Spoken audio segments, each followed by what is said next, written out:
All right, let's talk about hacking your career. We're going to dive into a field with massive demand that's critically important and has one very, very attractive number attached to it: cybersecurity. But here's the question I know you're asking. Can you actually land one of these amazing top-tier jobs without spending 4 years and a whole lot of money on a traditional college degree? Is it really possible to skip that and still make it to the top? And when we say top tier, we really mean it. The goal we're looking at today is that six-figure salary, $150,000 a year, maybe even more. And listen, this isn't some pipe dream. For people with the right skills in this field, it's a totally realistic target. Okay, let's get into it. So where is this money exactly? Well, it's not just one magical job. It's spread out across a few key roles. We're going to break down 4 specific, high-paying jobs that can get you to that $150K mark, often without that formal degree. First up, the penetration tester. This is your classic ethical hacker, right? Your job is basically to think like a bad guy to find a company's weak spots before the real attackers do. It's a super important, hands-on role that values what you can do way more than what you studied in a lecture hall. And the pay? Yeah, it reflects that importance. You're looking at a salary range from about $80,000 all the way up to our target of $150,000. Now, you're not going to start here on day one, but for an experienced pro, this is a very achievable goal. So how do you prove you've got the skills for a job like this? It's not about a diploma. It's all about these industry certifications, things like the OSCP or Certified Ethical Hacker. These are tough, hands-on exams that prove to a company, yeah, this person can actually do the job. Okay, our next role, the cloud security specialist. Think about it. Every company is moving their stuff to the cloud, right? Amazon Web Services, Microsoft Azure, and the need for people who can keep all that data safe is just exploding. And you know what that kind of demand does? It drives salaries way up.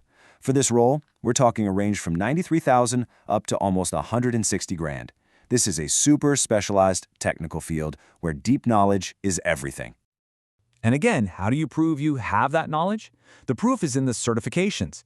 Getting something like CompTIA Cloud Plus or the CCSP shows employers you have the specific modern skills they need to protect all their stuff in the cloud. Third on our list is the cybersecurity engineer. Now, these are the builders, the architects. They're the ones designing and putting together the secure networks and systems that keep companies running. It's a really core role that mixes big picture strategy with deep, in-the-weeds technical work. And the pay is right there in that top-tier bracket, going up to $150,000. And this is where you see a really key trend. A lot of job postings for engineers might say a degree is preferred, but then they'll add that practical skills and the right certs can be a substitute. All right, now for our 4th and final role, and this one's a bit of a wild card: the bug bounty hunter.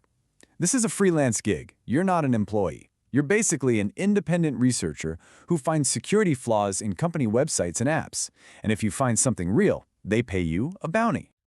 The pros here are pretty huge. You absolutely do not need a degree. You don't even technically need certifications. Your results are literally the only thing that matters. But, and this is a big but, the cons are just as serious. Your income is totally inconsistent. You only get paid when you find something. There's no guaranteed paycheck. But for the absolute best, the truly elite, the rewards can be insane. The top bug bounty hunters in the world are pulling in over $500,000 a year. It's the ultimate high-risk, high-reward path, but it is definitely not for everyone.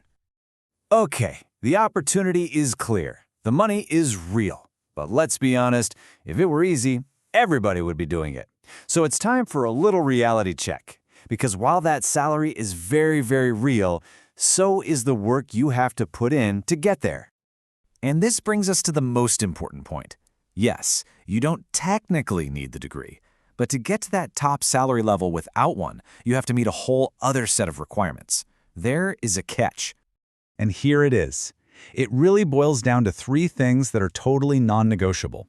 First, you have to get certified. Second, you have to get a ton of hands-on experience. And third, you have to build a proven track record that speaks for itself. You can think of it like this. A degree is one kind of proof. This is the replacement. So what does this actually look like in the real world? Well, certifications mean industry-respected ones like the CISSP or OSCP. Experience isn't just a job you had. It's time spent in virtual labs, competing in hacking competitions called Capture the Flags, or building your own test network at home. And your track record? That's a portfolio on GitHub, a list of bug bounties you've successfully claimed, or your contributions to open-source security tools. You have to show them you can do the work. So, let's put it all together. Let's map out what a realistic journey to that $150K job actually looks like, year by year. Because, spoiler alert, this is not an overnight thing. So in your first 2 years, you're probably going to start in an entry-level role, making somewhere between $50,000 and $80,000 while you get your first foundational certs. Then, from years 2 to 5, you move up to a mid-level role, where you're just soaking up all that crucial hands-on experience. And then it's really in that 5 to 10-year window that you can climb into a senior role, get those advanced certifications, and realistically start hitting that $150,000 salary. So let's just summarize that catch one last time. To get to the top without a degree, you're really looking at 5 to 10 years of constantly leveling up your experience. You'll need multiple advanced certifications, you'll have to become an expert in a specific high-demand area, and you'll need a strong network and a good reputation. And that really brings us to the core takeaway here. That $150K goal is absolutely 100% achievable. But you know what? We've been asking the wrong question this whole time. The conversation isn't really about degree versus no degree. The degree was always just a shortcut, a way to signal that you had dedication, knowledge, and proof of work.